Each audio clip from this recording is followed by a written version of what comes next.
नमस्कार,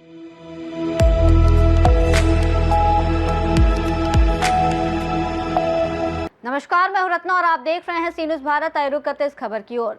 छत्तीसगढ़ के राजनांदगांव में आर्थिक सहायता दिलाने के नाम पर संगठित ठगी का बड़ा मामला सामने आया है, जिसने पूरे शहर में सनसनी फैला दी है। भोले भाले लोगों को झांसा देकर उनके नाम पर भारी कर्ज चढ़ा दिया गया। राजनांदगांव में ठगी का एक चौंकाने वाला मामला सामने आया है। आरोप है कि अशरफ सिद्दीकी और दाऊद सिद्दीकी नाम के दो लोगों ने आर्थिक मदद दिलाने का झांसा देकर कई लोगों को अपने जाल में फंसा लिया। पीड़ितों के अनुसार आरोपियों ने उन्हें मानव मंदिर चौक स्थित एक मोबाइल दुकान में ले जाकर आधार कार्ड, पैन कार्ड जैसे जरूरी दस्तावेज लिए। इसके साथ ही उनकी फोटो खिंचवाई गई और अंगूठे के निशान भी लिए गए। इसके बाद आरोपियों ने पीड़ितों के नाम पर मोबाइल, वॉशिंग मशीन, लैपटॉप जैसे महंगे इलेक्ट्रॉनिक सामान का लोन पास करवा लिया। बताया जा रहा है कि इस पूरे घोटाले की रकम 8 लाख रुपए से अधिक है।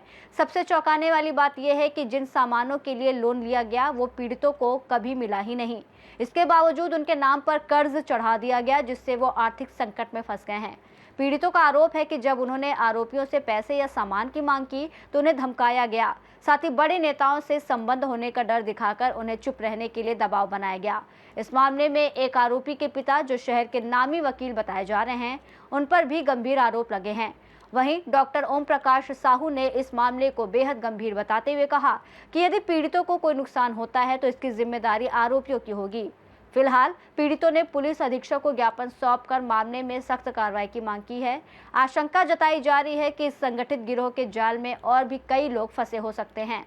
मोहम्मद अशरफ पिता बशीर सिद्दीकी, दाऊद पिता हनीफ सिद्दीकी और संचालक श्री अम्बे मोबाइल, इन लोगों के द्वारा बजाज कार्ड के नाम से धोखाधड़ी किया गया है और उनके नाम से पैसे लोन लिए गए हैं, सामान लिए गए हैं।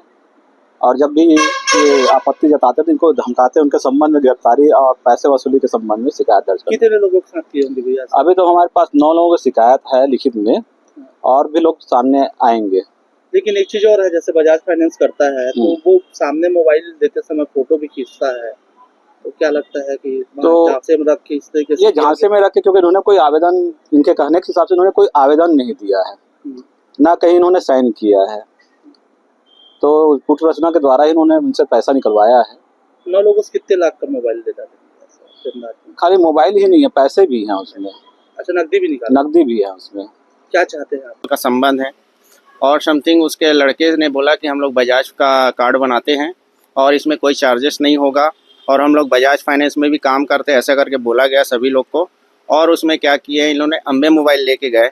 उसमें अम्बे मोबाइल ले जाने के बाद बोले कि भैया इसमें कोई यानी कि पैसा नहीं कटेगा, ना कुछ नहीं होगा, और इसमें एक फॉर्मेलिटी, आपको आने वाले समय में 1% में लोन दिलवा दिया जाएगा।